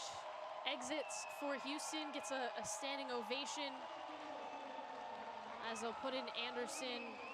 Joelle Anderson will come in, and so will Brianna Vazali. Yeah, she deserves a standing ovation, Ryan Garris. Absolutely fantastic match. She won't get the headlines. That will all go to the hat-trick hero, Ebony Salmon, but she certainly played her part in this victory tonight. Groom also exits. Again, Vazali, who has a goal already on the year, coming in off the bench for Houston. Lubert. Cross, nobody home.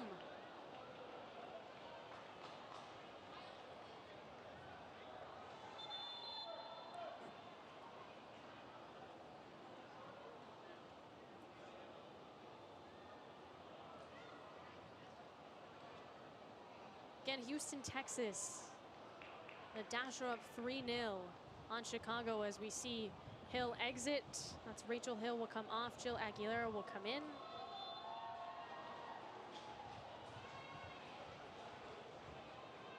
It's such an exciting league, the NWSL. From week to week, you don't know who's going to do what and what the results are going to be. And there's been some big scores. There's been some surprising scores. And every week you look at the results and you go, wow, didn't think that was going to happen. I would never have, for example, have thought Washington Spirit would be near the bottom of the table, given the incredible players they have. And then, of course, San Diego is near the top, or they are at the top for expansion side. I wouldn't have thought that would have happened. So real surprises, wonderful surprises in this league. By the way, Chicago has been shut out one time this year. It was a scoreless draw against Washington. That was a midweek makeup game. Everybody's pretty sluggish in that one, and obviously still got a point from that. It would take some craziness for Chicago to get a point here. Yeah, no, I can't see them getting a point, although, again, after last week, I'm careful to say that, but they surely lightning can't strike twice. But they would want to get a goal, at least get something out of this match, and you know, something to build on for the next game. Yes, defensively they've been caught out, but in attacking wise, if they didn't score, it'd be a double whammy. You concede 3 at one end, you don't score at the other. That's gonna dent your confidence a touch. Milazzo jogs, holds it. Nothing much there as Groom.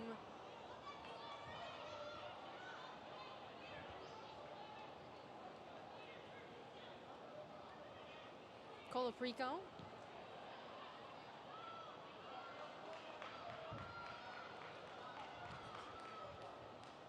Lindsay Harrison, no rush to take this. She'll pick it up only when she absolutely has to. And getting now to that point in the game where for Houston it really is just seeing out the last 13 minutes or so. You wouldn't expect to concede 3 in that time, so I think they'll be just quite happy to knock it around, and they've always got the chance of the counter-attack if Chicago throw too many forward.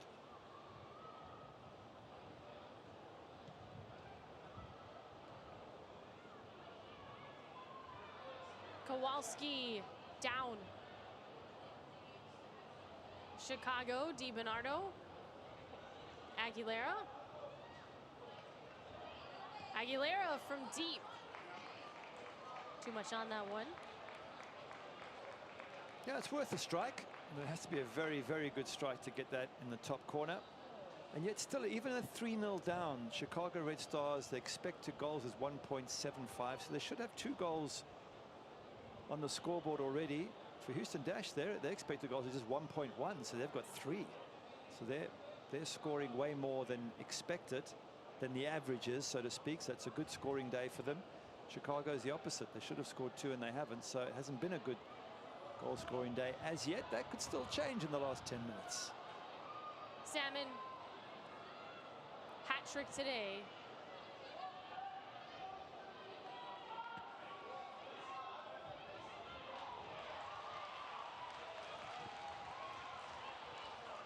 There's the new coach just holding up the ball and going to be a very happy one, Carlos Amaros. Like I said earlier, I don't think you could have wished for a better debut performance against a really top-class side in Chicago Red Stars. Wow, what a way to make your name here at Houston Dash. Of course, he's got to do it next game and the game after and the game after that. But right now, just for today, I think he'll be very satisfied. Well, you know, as we mentioned, it's been some craziness for him, just trying to get to the United States, getting the visa, all of that. And then he joins the team, takes over Tuesday, has a game. Looks like they'll pull off a victory. And now he'll get to settle in because the next game is July 30th. So they're going to have a weekend off, which I think will be probably great for him. Chicago attempts across. Again, Houston reading well. He said he's very much a people person and he wants to get to spend time with everyone, which he's tried to do, as you say, just in the last 3 days, just get to know people. But now he's going to have a spell, as you mentioned, where he can really get to chat to everyone, figure out what, you know, where they want to play, what their dreams are, how they see the future. Again, defensively, very good, the Dash, reading everything that's coming through. Chicago have had their opportunities, but they haven't gifted them anything, Houston Dash. They made them work for it, and that goalkeeper Lindsay Harris has been impossible to beat so far in 18 minutes. Yeah, well, I'm sure if he asks them, you know, what are your dreams? They say, hey, we want to win 3-0 every game. That'd be great. Yeah, but some players, you want to play an attack, do you want to play right side, left side, you see yourself as a defensive midfielder, where are you happiest playing? We have somebody else in that position, would you mind playing a bit deeper? These are all discussions that coaches want to have so that they can get the best from their players. And it takes a while to get to know the players, and some players play differently for their international teams than they do for their club side, so the new coach has got to understand that as well.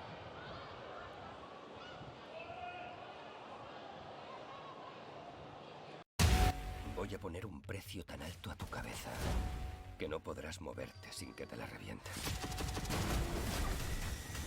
Decir cosas como esa hace que suenes poco de fiar.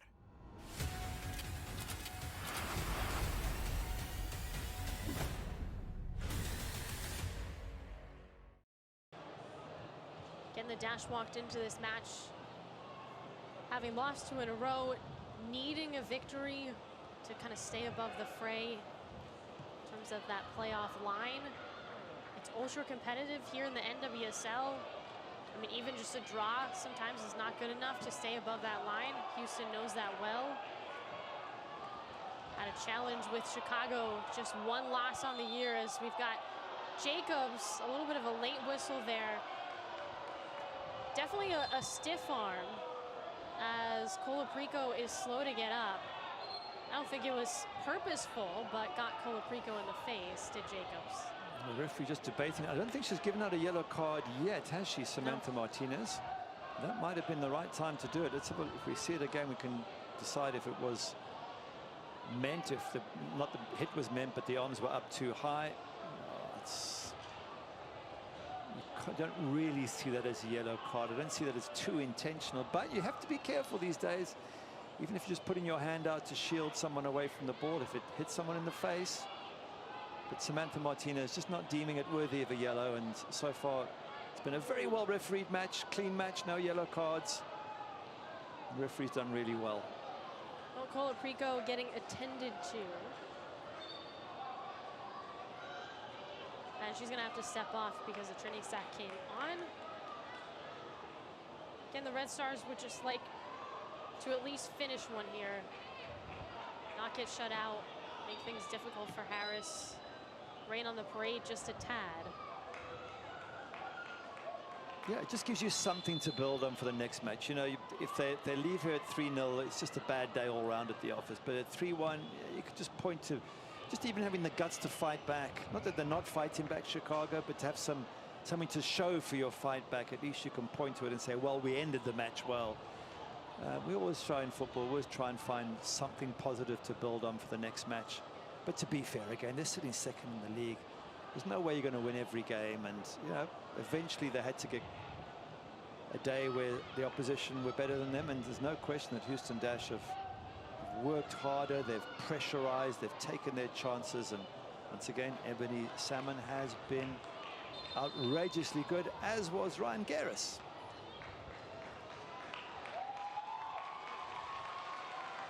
All right, so Groom really will come off this time around.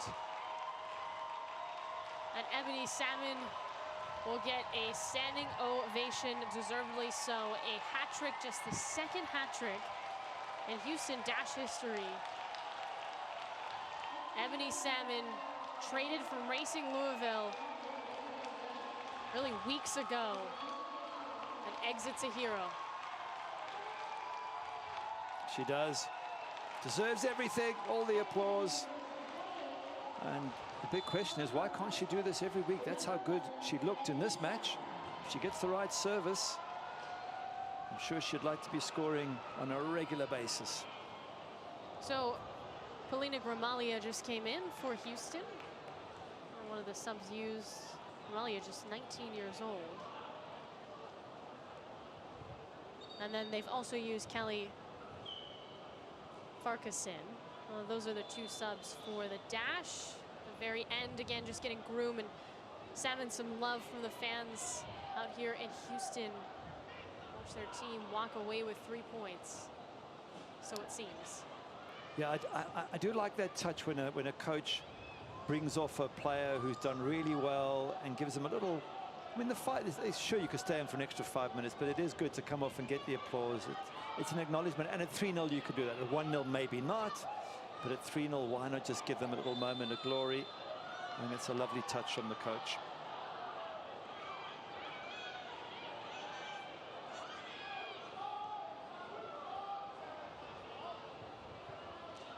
Yeah, so this is a pretty big deal for Gramalia. She is the youngest player to ever play for the Dash. She's coming in here, finally seeing Gramalia. Again, just 19 years old. And she has one full cap for Argentina already at 19. Yep. That's impressive.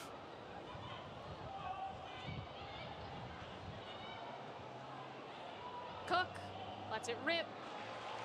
And that one rolls to Harris, who's down in pain right now. Seems like maybe cramped up while diving there, Harris. It'd be a pity for her to go off with 5 minutes to go, but what a game she has had in goals, and maybe just she hasn't played regularly, and the pressure and the tension and everything else, and gone into a spasm or a bit of cramp.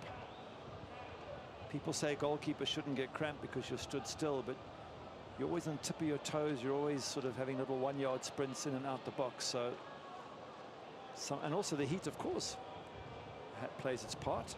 Yeah, it just seemed like an awkward landing. We'll see this again. Yeah, Eva Cook with the effort. Doesn't catch it very cleanly, does she? As she go, oh, you can see she's dragging that leg straight away. So that. I wonder if it is cramping. It can't be a pulled muscle, otherwise she wouldn't be allowed to play on. So it must have just been a little moment's cramp. What a good match there from Lindsay Harris. She'd be so delighted with that. Clean sheet. Well, unless something happens in the next few minutes, it'll be a clean Houston sheet. fans hate us right now. Moores. Boyd in net for Petroselli and his side. Again, Chicago has overcome so much adversity on this season, losing two of their best defenders, of course losing some of their best players at international duty, just trying to plug in different players like Sarah Lubert coming in from Mexico on loan, and just, I mean, all of this going in for Chicago, and yet they've weathered pretty much every storm that's come their way. Like I said, their last loss was May 15th. And now they just ran into a Houston team really feeling themselves under new leadership. Lubert.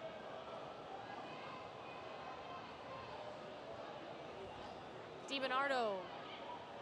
There's a header out in front, and it's flicked home.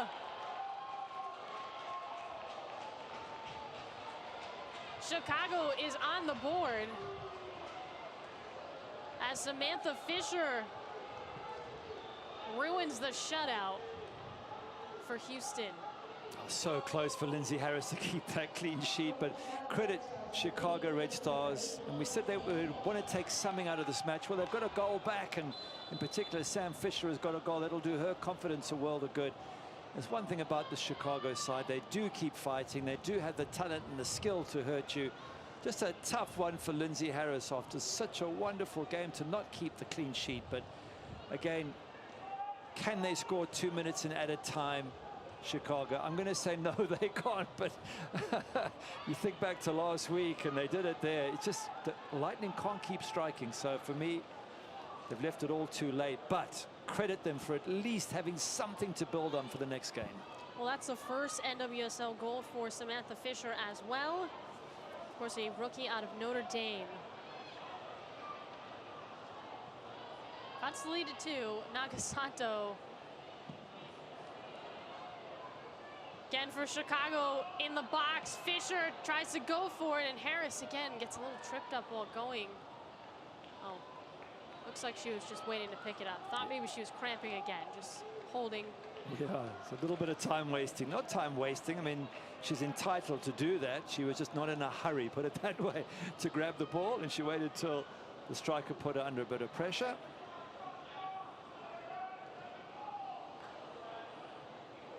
Fisher.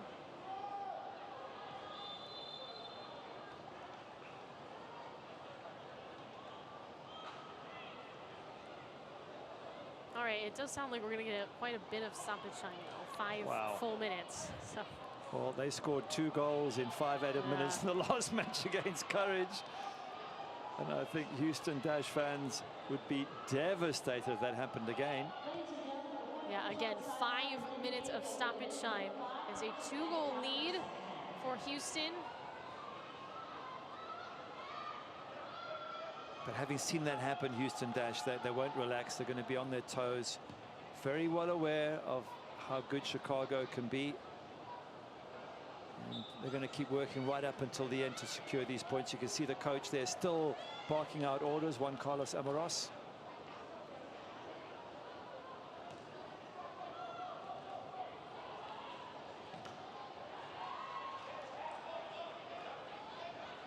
I think if you Houston Dash.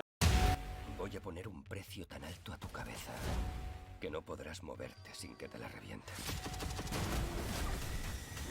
Decir cosas como esa hace que suenes poco de fiar.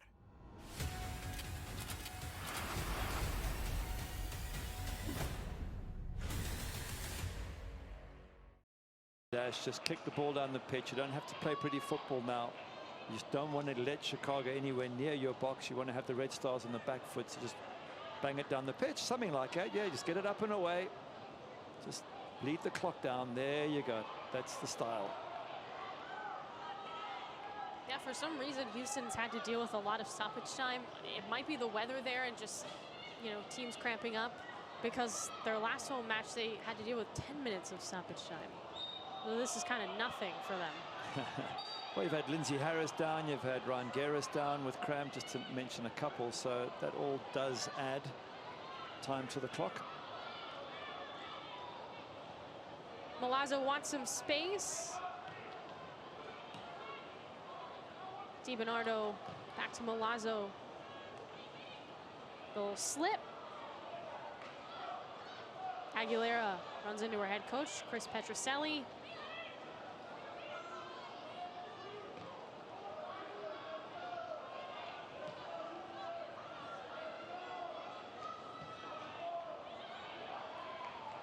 Red Stars offside for Cook. Again, Eva Cook looking down the line. Got to keep herself on side there. Nice ball played through. If she just holds her line better, she could still have got the ball and perhaps created an opportunity. And I'm sure Coach Petroselli is, as much as he'll be disappointed with the result, he's going to have to credit Houston Dash for playing really well for Ebony Salmon for being brilliant on the day, and to his side for fighting right until the end. That's one thing you've got to say about Red Stars. They didn't pack up and go home. They've pushed and pushed. Well, Houston wants another one, and it goes in. There you go. It's Joelle Anderson with her first NWSL goal. 4 goals for the Dash. That's a good strike from Joelle Anderson, but a tough one for Emily Boyd, who's had a decent game. You couldn't blame her for the goals before, but that one, I'm afraid, was down to the goalkeeper. She got her hands behind it and maybe just took her eye off it. She's made some really good saves in this match, Emily Boyd. But this one, poor defending before that from Kowalski, but have a look straight at the goalkeeper. Her hands are there, and maybe she's really thinking where she's going to throw it to, what she's going to do with it, because it slips straight through the hands. But take nothing away from Joelle Anderson. She's delighted to hit the back of the net. Well, that seems like that's going to put a lid on this one. Anderson, again, her first strike in professional soccer, coming in stoppage time to get the finish. The first person not named Ebony Salmon to score in this game for the Houston Dash. And if you're Houston, you found 2 new goal scorers. That's definitely a good sign for the future as well. But it's a happy camp all round, isn't it? Fantastic win. Moving up the table in the playoff positions, but further up the table now, I think, into joint third. As you mentioned, Anderson with a goal. Ryan Garris with a fantastic performance. Lindsay Harris good coming off the bench in goal. I mean, there's so many boxes to tick as a Houston Dash fan or owner or coach. It does augur well for the future now that Juan Carlos Amaros has arrived. Kowalski.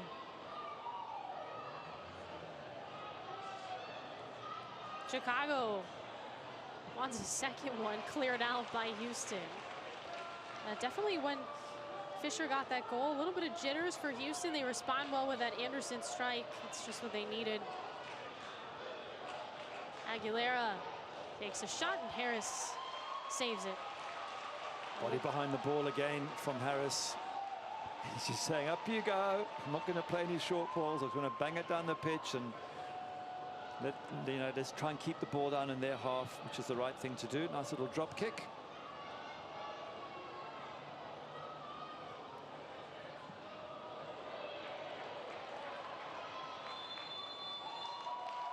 And there's a final whistle in this one. Ebony Salmon with a hat trick.